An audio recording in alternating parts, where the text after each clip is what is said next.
fighting games are cool, but matches are kind of what move fighting games from just games we really enjoy to like legendary status. All these classic moments that we've watched in the past are all from games that people played for a long time and then played for stakes, and then magic happened. So today I asked Lord Jamcrofts, who's here with me, to share one of his favorite matches in any fighting game of all time. Hey, glad to be here. Yeah, I agree that, like, man, the obviously I love playing the games, but like the matches are what really sticks with you for life. Like the legendary moments. I'll never forget some of those epic matches. Mine's is a crazy story. I'm not gonna lie. Mine's a crazy story, so I'm not allowed to mention anything. So I'm trying to see what you have first. Okay, so I'll go first then.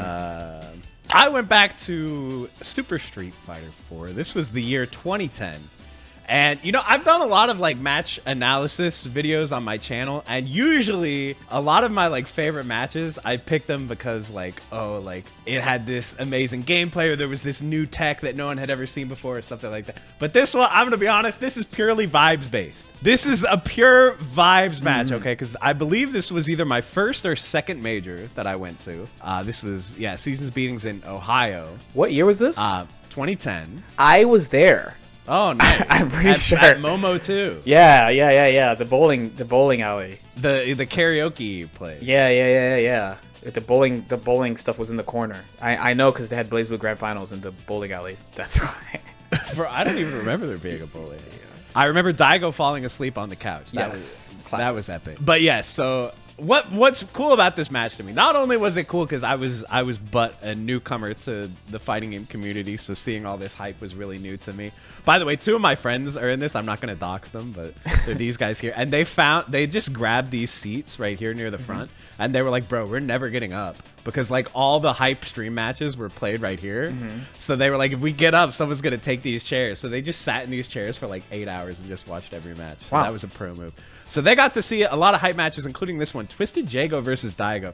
And some context that I want to give here is this was truly the era of Daigo being untouchable, and Japan in general, right? So like Street Fighter 4 came out in 2008 in Japan in the arcade. There were not very many arcade cabs in America.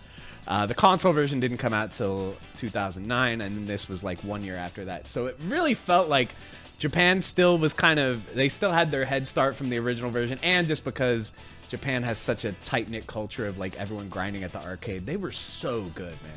It was just so impossible to beat Daigo, and he had just won EVO in 2009 before, so Daigo was really, really like at the top of his game right here. And this matchup was pretty interesting as well. Bison had just gotten Ultra 2. That was like a big buff that he got in Super Street Fighter 4, but I'm pretty sure Jago like literally never does an Ultra 2 in this match. But some of Bison's strengths, like he has Scissor Kick, which is a very annoying move. You can see it right there. It's safe on block, and it leaves him spaced out. So like you don't really want to press anything afterward. And then he has really good pokes. Standing medium kick, standing heavy kick are really good pokes. So this is, you can see that this is Jago's just whole strat, and it worked so well in this game. It's just make them block scissor kick over and over, wait for them to get frustrated, and like press a button, and then you know you can always like counter hit it. One thing I always didn't like about Street Fighter was how characters have teleporting reversals. That looks so obnoxious. Yes. Yeah, and you know, this game people called it like option select Fighter 4, and a big one was like, yeah, you had to option select against Bison teleport on wake up. Like you could like do a safe jump and like buffer a Tatsu behind it. But yeah, Daigo, he's just looking so good, man. But you know, a lot of meter here for Jago. A lot of meter. I don't know. Yeah, short scissors was like the classic. But that, like, Daigo already, I hate to pause because like this is already going to be a lot to sit through this whole match. But yeah, Daigo neutral jumping the scissors there. He like already figured out the strat. What's the right counterplay here? Yeah, like if he's just going to spam scissors, you could just neutral jump it and punish on block. And wow, I have no clue why that Tatsu hit, but we'll take it. Plus on block, forward fierce. Alters momentum? Yeah, I guess it's true. He might have done like a late tech or something. Oh, that is also like a really funny thing that Jago does a lot in this set is down heavy kick, FADC, 2 meters, just to make that down heavy kick, you know, plus on block. I respect it. The throw looked super ambiguous. Yes. Wow, you just have to take this? Well, I mean, he's like -2. Oh. So you have a few options. If you press a fast button, you'll probably whiff because he'll be out of range. If you press a slow button, you could get counter hit, or he could do like focus attack or something. And obviously you can try to jump, but yeah, he can like call that out. So the scissors are definitely really powerful, but Daigo is just too good with the spacing, man. And there, of course, you're not gonna. Bison has one of the slowest jumps in the game, so you're not gonna get away with that. So the mood in the crowd here, everyone's just thinking, all right, another easy dub for Daigo. Daigo's beating everybody this weekend. But I'll go ahead and spoil that. I think Jago really starts to turn it up here. You can see another huge neutral jump, man. Crazy. And another thing that stood out to me when I was rewatching this, I don't mean this in a bad way, but there was so much more slop back then, don't you think? Yeah. People are so much more optimized now. It's insane. It's a combination of things, though. So I think a big thing is that I know people who watch me are just be like, say the line, okay, like you just always get combos on your hits in modern games. Yeah, that is true. That is true. It was a lot easier to drop back then, for sure. I mean, no, sometimes you just don't get anything. You know, because like you just get a stray that you can't do anything off of, and both players either go, oh, like they can't do anything, I'm gonna do something else, or someone tries to steal a turn or something like that. By the way, check this out. This is like an ultra nasty cross up that Bison has. If he presses fierce here, it hits on the front. If he presses medium kick, it hits on back. Yeah, he did have a throw. Yeah, and throws where there's no quick rise off throws in this game. But yeah, and like, I mean, you play Guilty Gear. I feel like old Guilty Gear was so much, like old Guilty Gear, there are so many hits that like, if you get any damage off this hit, you're literally a god of the game. Yeah, it's a combination of things because you know, Exert, they went out of their way to make, it's gonna make someone mad, but they went out of their way to make stuff easier, and one of the ways is just by letting characters combo. You know? Yeah. Like no, for real. If you watch, like, if you go back, like there's some version of Guilty Gear XX where like this character is just not allowed to do a combo ever, and then like Anji bombos you off everything. Like, it's kind of random. Yeah. So I definitely felt that here, where I was like, wow, like, you know, they'll like block something that is technically punishable, and they won't get like a good punish for it. Oh, the info thing too. Like, the info thing too is a big deal, right? And like, you know, there's no input buffer, so like you're not just guaranteed to get your 3-frame punish when they're -3. So yeah, like it just really, it really is crazy. I do think you're right. It's both the games and the quality of play has gone up because there's more people playing and there's more info being shared. But yeah, when I was watching this, like obviously they're playing really well, but also I'm like, man, like, there's some drops here. But yeah, so I think that really that game 2, we talked through a lot of it, but really it was just Jago like making the right reads, man, jumping the fireballs. And that Psycho Crusher can be safe if you space it out, but I think he was too close. But, you know, it's funny, like, when Daigo knows that he can jump at you, he just does it. Like, Daigo, that's one of his biggest skills, I think, is, like, knowing when you're going to let him get away with jumping. Oh, my God, that was cursed. And you see he punished the DP whiff with throw, by the way. I mean, he gets a setup. It's true. And Bison's a charge character, so, you know, maybe he couldn't have gotten anything too. Yeah. He gets a setup. It's not so bad. Yeah, you can't safe jump Ryu in this game. Dude, how many reversals does Bison have? Oh, he has like 18. That's one of the annoying things about fighting him is it's hard to like option select against everything. He has EX Devil's Reverse, Teleport, EX Psycho Crusher, EX Scissor Kick. Yeah, he has a million reversals. Yeah, like to me that's the annoying thing. It's like, dude, he's like 8 reversals. Like, what? He's a very annoying character. He was never like super OP. This was probably his best version. He was like arguably top 10 in this version. But ooh, look at that. Okay, punish. We got a punish on the sweep. Oh, he's doing. The crowd. This is match point, by the way. He did the tournament shake it out too. I recognize that. A lot of people do that. They're like, okay, whiff punish on the scissor kick. Oh, and see, he drops the. But that's a 2-frame link. 2-frame link, man. It's not easy. This is before P linking, no? There was plinking, but plinking like kicks is kind of tricky. People doing it. Oh yeah, people probably knew, but yeah, I don't know. Oh yeah, see, had the right read on the fireball, huge jump in. Oh, the counter hit, that was so good. And then he catches Daigo dashing. All right, how is Daigo gonna be clutch? This is 2010, so he's gonna do something very silly. This is my thought of Daigo from this era. It's like, oh, I'm losing. I'm gonna do something. Yeah, this is when he does like full screen, like DP into super. But the patience from Jago is really real, and look at the perfectly spaced crouching medium. He dashed like my yeah. Hold on, you're right. You're right. I noticed that the first time I watched this. Oh my god. 1, 2, 3, 4, and then he even catches the devil's reverse. Our man's fighting for his life. I'm not gonna lie. Oh, dude, he thought that the Psycho Crusher was gonna hit and tries to punish devil. Oh, it worked. Overhead! That was an uncombo, but... Wait, double KO? No! Daigo got it! Dude! The anime flip out. It's a Japanese guts, man. It's Guilty Gear, man. Bro, I feel like Daigo was always landing these supers back then. Alright, we're pushing him into the corner. Rare footage of Bison dashing forward and losing charge. It hurts. Wheel. Okay, we got scissors in the corner. Let's go. Oh, and see, now he's stopping the jump outs. Jago made the adjustment, but 2-hit DP. That was a super change. 2-hit DP beats focus now.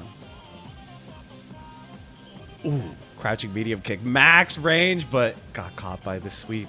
Okay. He kind of has a... Oh, there's cross up. Or maybe a fake cross up. I don't even know what side that was. Okay, he didn't even cancel the sweep. He just let it rock. Oh, another one. Safe. Oh, my God. Okay, I just have to talk about that. This is so cursed. This move is like -7 in this game. Close medium kick? Yeah. Why is this minus... It was +1 in third strike. Why is this -7? New devs. I mean, why did Daigo press the button? That's the first question. True. But, yeah, bro, -7. So this is actually a true punish. Crazy. I'm sorry for interrupting the flow, but boom. That was the perfectly spaced, safe on block into the reversal, caught him throw teching, and yeah, of course. Yep. The U.S. crowd freaking out. That was good. He played well, though. He really did, and like there were a few mistakes from Daigo, but there were a few mistakes on both sides. Honestly, like the adjustment from Jago was too good, man. I mean, Daigo clutched it out too. Yeah, this is such like classic FGC. You know, in like a really good way. You know what I mean? Yeah, seriously. Like like I was saying, the vibes from this are just very unique to the time period. Because like, if you compare this to what majors are like now, this probably looks pretty small. This kind of looks like a local. No, I mean I was here. This place was packed. By the way, like you could not move during the camera really doesn't do it justice. Like it was definitely packed. For context for people, like this is quite literally when they started streaming, like when Spooky started streaming, pretty much. So it's like this was probably Ustream, right? Maybe. I imagine this might have been Ustream before or Justin Twitch. TV, like one of those two. And like this is just like the first time we're seeing just these games streamed all the time. So like this was extremely early to the game. Let's say very early to the game. Yeah, this was a dope set. Everyone's it's all just happy. funny because like it's so interesting now thinking back to just like how unbeatable Daigo was. I don't feel like there's anyone like that anymore.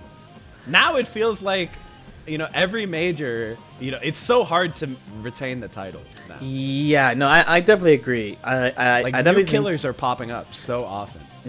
Yeah, like the competitive level is higher, and then all the regions get the game at the same time now.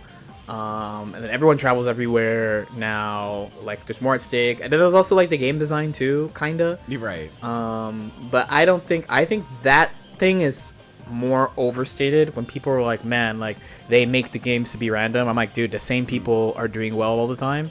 So I think it's just that there's more super good people, right? There's no like this country is ahead or this region is like that much ahead anymore. I think that's probably the biggest thing. Yeah, like we have guys like Mena RD, you know, like what is it, three-time Capcom Cup won twice, champion, right? But Twice? Oh yeah, two times. But even then, I'm like, it's still not quite the same as how dominant Daigo was. But actually, Daigo didn't win this tournament, so you know. What am I? I think he lost to Marn too. Let me see if I can find that much. Oh, he played Dudley?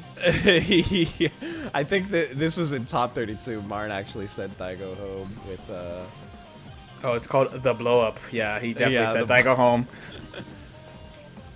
Dude, how do you win this? Got oh my god.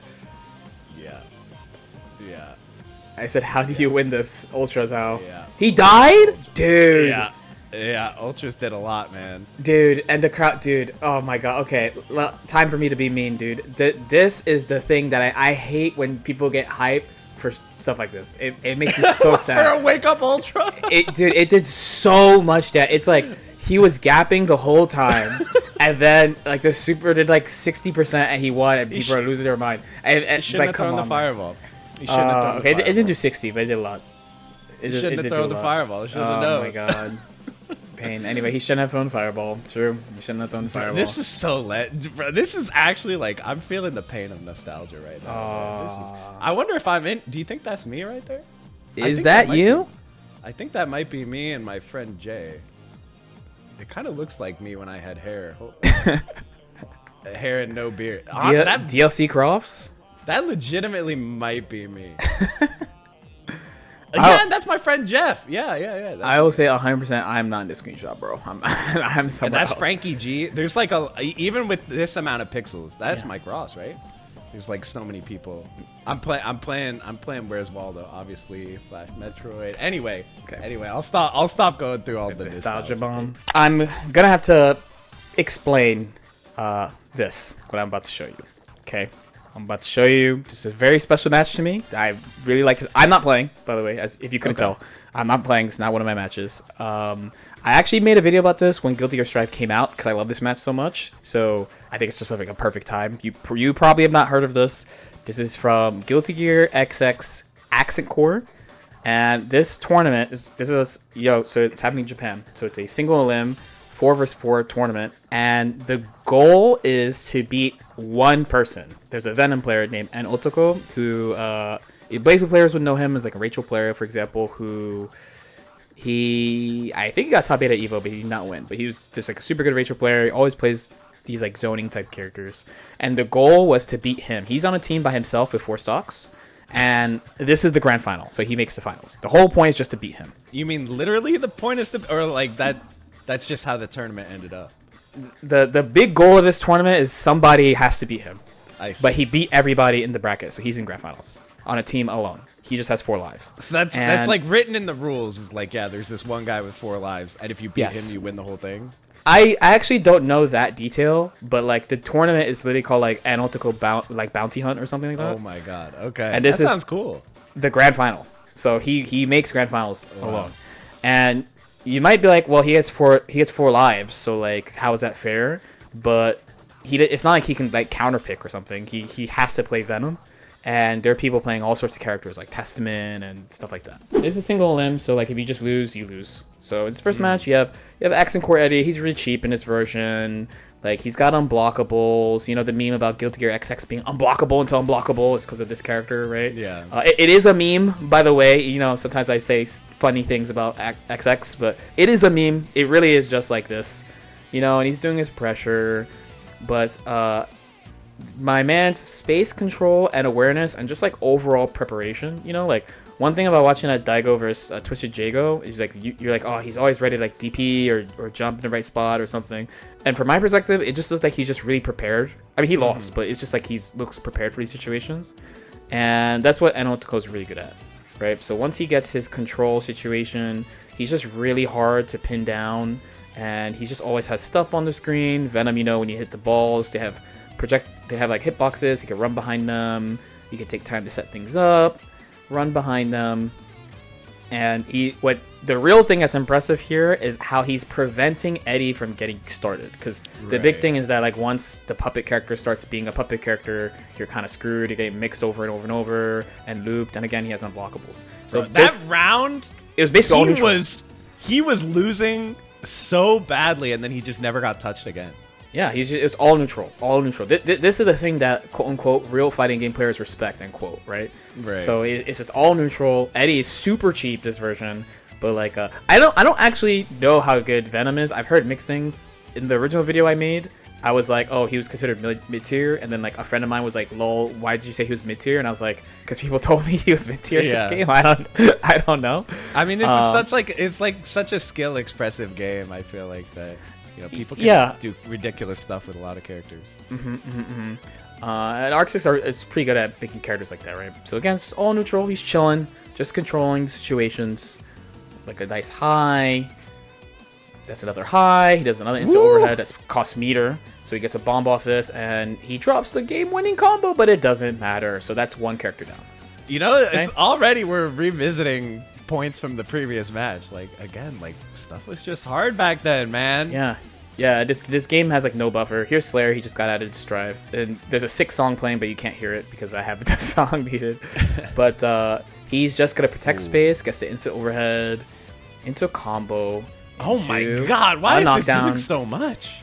It did mad damage, but he had a really good starter. He spent meter on it. So he gets a close slash, drops the combo, but it's okay. We do a little blocking. Is it okay? I get scared whenever this character starts to be able to play. I get really scared. I mean, he is scary, but we're prepared. Like, you know, we're not just starting. Like, we've seen Slayer. Slayer is really popular in this version of the game. I mean, he's popular just in general, but he was really, really strong in Accent Core on launch. So these dudes know how to play against Slayer. Like, you have to be good against Slayer to even play the game competitively type beat. Every single combo is starting with that same EX overhead. Yes, it's also good because you get over like mashing and delayed mashing, and it hits like throw techs also. Because you know this game has the instant throw, so buttons come out if you're not close. So right. Yep, he could teleport to the balls. Again, he's just doing a good job controlling space and not letting himself. Most importantly, he's not letting himself get memed. Right. Despite his opponent's best attempts to get something started, he's just like overall controlling the pace of the game, playing a very solid fundamental game. Honestly, the type of game I like to see. I'm not gonna lie, call me boring if you want. It's the type of game I like to see. Very clean, wins 2 rounds in a row. Bro, again, it's just like he just can't. He refuses to lose neutral at all. So this is a big one. So he is playing a Shonen Testament. So this dude, one thing I've really wanted to do is like there's some players that I think like if people knew, you know, like how crazy their story is, they would, I don't know, love them. I don't know. I don't know how else to say it. But this dude on the left who's playing Testament, his name's Shonen, and he honestly he reminds me of me a little bit. This might sound like ego, but he's just a dude from the middle of nowhere who made like a combo video and Sharp Reload, and people were like whatever, and then he made another combo video and people were like, dude, like we didn't know this character could do this. And then once he started playing, people realized he was like ridiculous at the game, and then they buffed Testament because Testament wasn't considered to be very good in Sharp Reload. And now we know him as ridiculous because of ACR. We know Testament's ridiculous, but yeah, in Accent Core, yes, but like in Sharp Reload, Testament really wasn't that good, apparently, allegedly. So this is going to be a real challenge, but my man Enotoko has 4 stocks still, so he does have to lose 4 times. He already beat 2 people. Little bit of a combo drop, not a big deal. Testament is kind of like set play, zoner, mid-screen control, stuff doesn't go away on hit, you know, all the annoying old game things, you know. And so now he's like able to land these throws because I'm sure the players are scared to, you know, press any late buttons when he's coming down in case of the overhead. Yeah, it's just hard. Like, what are you going to use to like escape these type of situations? A lot of characters have stuff like this in this version. Takes the first round really clean. I mean, you know, it's a battle screen control kind of, to be honest. Testament with the traps, like the web and the tree, but Enotoko's going in. And this game is so crazy, man. Gets a little knockdown. Setting up. He's got meter. So it's only a matter of time, maybe. A crumb of footsie is holding the corner. Like he did such a good job here. This is an example, by the way, of like they really were really advanced. Like having, you know, you mentioned it for SF4, but like having a ton of people playing your game on close proximity all the time is really big. Like look at how he holds his position here, and what the Testament player does about it. So he holds position here. And he's like, he tries to whip punish, but Testament has a projectile that comes from behind. That's the only reason why he was able to get out. It's crazy that he didn't get that whip punish. Yeah, he was barely like missed millimeters away. Yeah.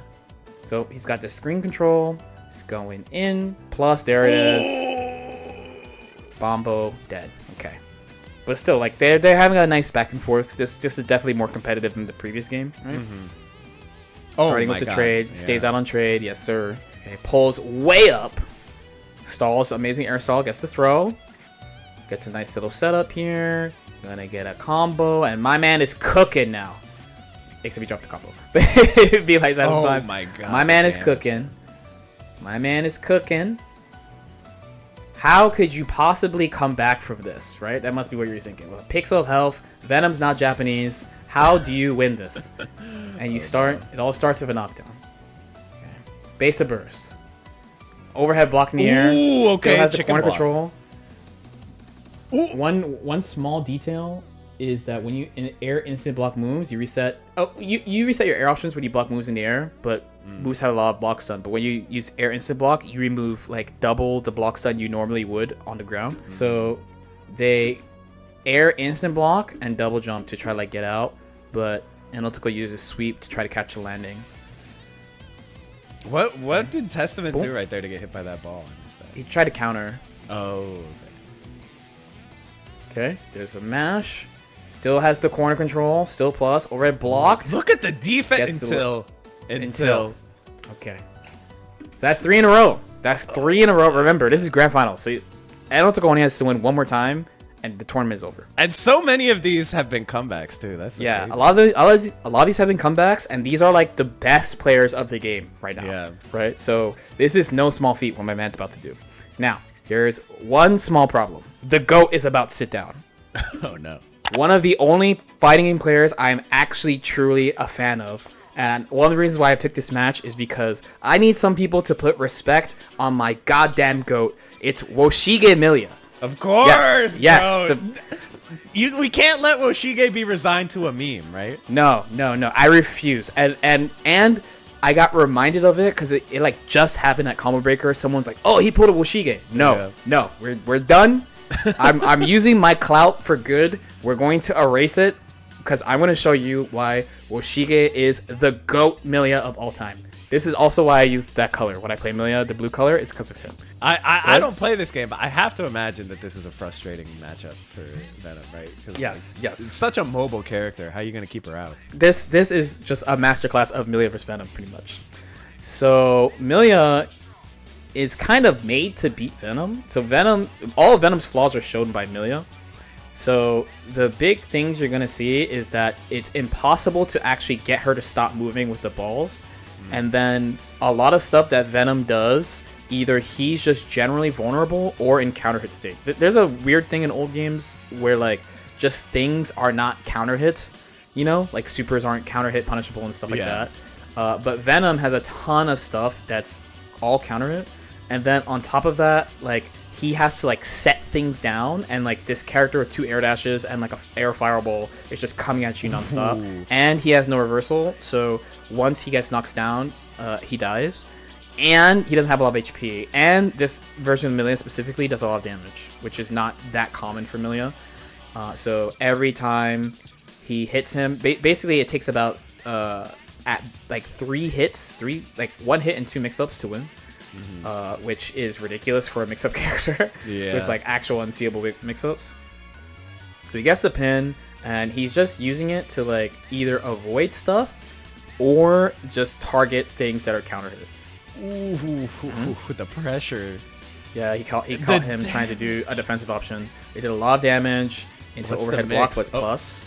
Okay, this thing is really cheap. This is peak old game. So she gets hit, but it doesn't go away. It's one of the best moves of all time in anime games. Once I believe it's on frame 3, it's guaranteed to come out no matter what.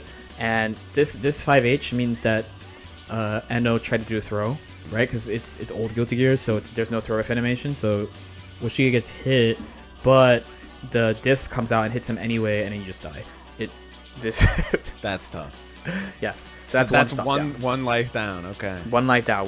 Yes. So then they go into game number 2. Remember, Woshige just has to lose one time. It's over. Kind of just swapping sides. JD. This is another really good thing about older version of Millia is that her JD is like this huge. So it's not just pin. You know, everyone just talks about pin, but she has a bunch of moves that do stuff that a pixie character should not be able to do. And this is one of them. Of like, she has. It's hard for me to think of a Capcom character that has this, but if you know like BlazBlue Hakumen, how he has like the huge air sword swipe that goes horizontal, but he's like a big dude, right? But she has that. She has that. And this knocks down. Incredible sprite too. That looks awesome. Yeah. And so you can't do like air stuff near her, like air projectiles or air setting stuff against this move. Okay, just trying to control space. Gets the anti-air burst immediately. He's like, none of that, please. Oh, guess what? It doesn't go away. So oh, man. Gets the reset because he couldn't combo. They're swapping sides, but she's able to alter her air momentum. And my man gets a combo. Uses the meter to guarantee the knockdown into a mix-up, into another game. Time. Yes. And the high-low is really dirty. The low, she jumps off the ground. Right. So it looks like, oh my god. Yeah, if you do it properly, there's always people who are like, I can block it on reaction, and like if you do it properly, like it's just not possible. Hey, I played the Flash thing. Did you ever play that? The Flash Millia blocking simulator? I didn't because I already knew. I feel like whoever made that was just tired of people saying they could do it. No, I think we need that now. I think we need that now because everyone claims that they can react to everything. Yeah, but we call that the reaction wars around here. So he has just a lot of screen control, and her guard cancel used to knock down into a mix-up, which is very cheap. That's plus. Oh, counter hit combo? That's cheap. Yeah, it's. Unfortunately, you can't get a knockdown, but you do get a little combo, gets the IAD, and closes. So that's 2 wins in a row. Pretty clean. I mean, yeah, these are fast wins too. I mean, you can tell like Venom really just can't set up the way that he could in the other matches. You just have to focus everything around like stopping the approach. Yeah, that's the big thing. Like all the ways that he was able to stabilize other matches was by dictating the pace by like just playing better neutral. But how do you deal with a character that has basically better mix-ups than you, faster than you, better neutral than you also, and the player is as good at neutral as you are? Because these two are like comparable skill level wise, right? Then that's like that's when like character matchup hyper matters, and that's why you hear about like high level players complain about matchups and stuff, is because that's what they're talking about. She gets a combo throw in this version. Wow. Yep. She gets an ACR also. Exert is like asterisk, and then of course Strive is like no. Okay, knockdown. Ooh, got the throw. Got the throw OS though. So now she goes back to neutral. And then again, like there's like no recovery on the pin, so you can just hedge on it, and it alters your air momentum. So he's just really not allowed to get started, and it's just so easy to convert off it when you use it properly. Gets the low, just outside of burst range too. So it's you're really unsure. Decides to burst in the clutch, but it's like, what do you do? The only thing you can do is sit on the pin. She bursts immediately. They swap sides. You go yes. But good luck catching a character 2 air dashes and all these extra air options, you know? And pulls in. Protects himself with the... like you recover so fast that you're able to, like, protect yourself with Is the this last game, right? This is the last game. He won 3 in a row already. And you notice, like, when he throws it, it's always to either alter his air momentum or, like, hit Venom. Like, it's never like, oh, I want to go in. It's always, like, there's a reason for them to use it. Yeah. Yep, burst right away because he's like, oh snap! Remember, he only has to win 1 game. Guess it's seriously, punish. this whole time, yeah. Gets a low. Trying to control space. JS missed. My man's not confident. To trade with the EX. Woo! Oh, that was from downtown. That was nasty. Knockdown. Spends the meter. Pulls him out of the corner. It also vacuums out the corner. I forgot to tell you. Smiley face. And now he's on set point. Oh no. Tournament point. Okay. Big overhead. Let's go. But he dropped a combo. He needed that.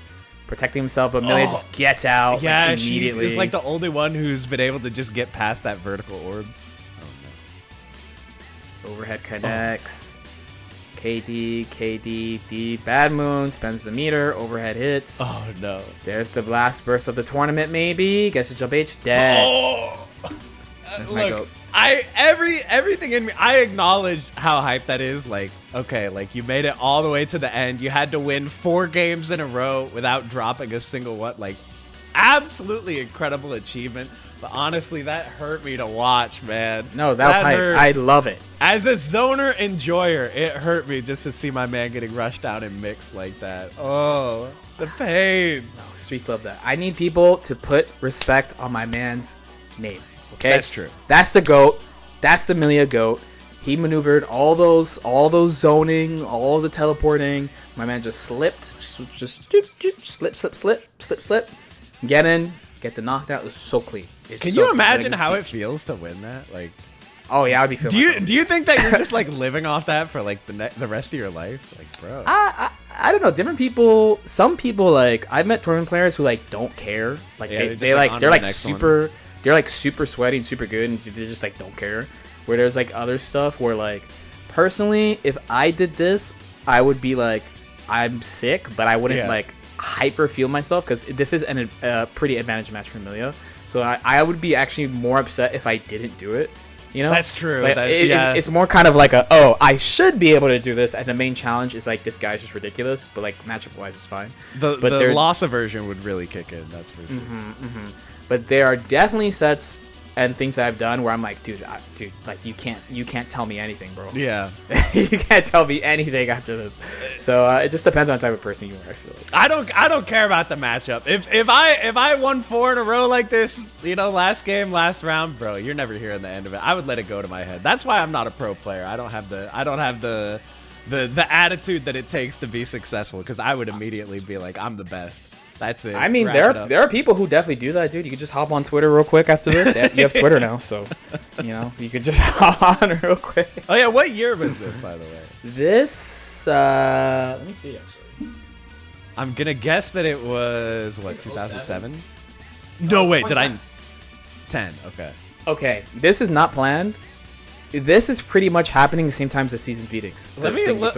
It might literally be the same date. Hold on. Because that was Seasons Beatings Redemption. No, this was the 18th of October. Oh, the other thing is this is the actual day. It's right here. Whoops. Apparently, when this game came out, you're not going to be surprised, but people said the game sucked when it came out. But by the time there were... Accent Core specifically, yeah. Accent Core, yeah. But by the end of it, people were like, this is the GOAT. Some people are still like, this game's really BS, but like, people are pretty much like, this is the GOAT game, this is art, like, all that stuff. All that stuff you tend to hear. But I actually do think this game is actually really sick, to be fair. And I'm one of those few people who are like, I like this game better than ACR, but it's a little biased because Millia is really good in this game and cool. I think she's cooler than ACR Millia, but it's just me. Anyway, let me not ramble. Where can the people find you? You know, youtube.com/jmcrofts, and also jmcroftsmerch.com. Check it out. I got some things on sale there. I got shirts, I got pint glasses, and it's all limited runs, so make sure you get it before it's gone. Cross Malort? Now that's what... Listen, you can put the Malort in the pint glass, but I don't recommend drinking the whole thing. But yeah, you know, I'll figure out, you know, at some point I got to get something going with those guys, right? All right, dope. And as usual, if you guys have any questions or comments or any matches that you guys enjoy, definitely feel free to put them in the comment section below. Like and subscribe if you guys feel like it, and I'll see y'all next time. Bye. Peace out. This video is brought to you by Pixio. As we walk into a new era of fighting games and people are playing more on PC and PS5, having a monitor that can keep up is very important. So that's why I'm happy that Pixio is supporting your boy by hooking me up with the PX277 Prime Neo.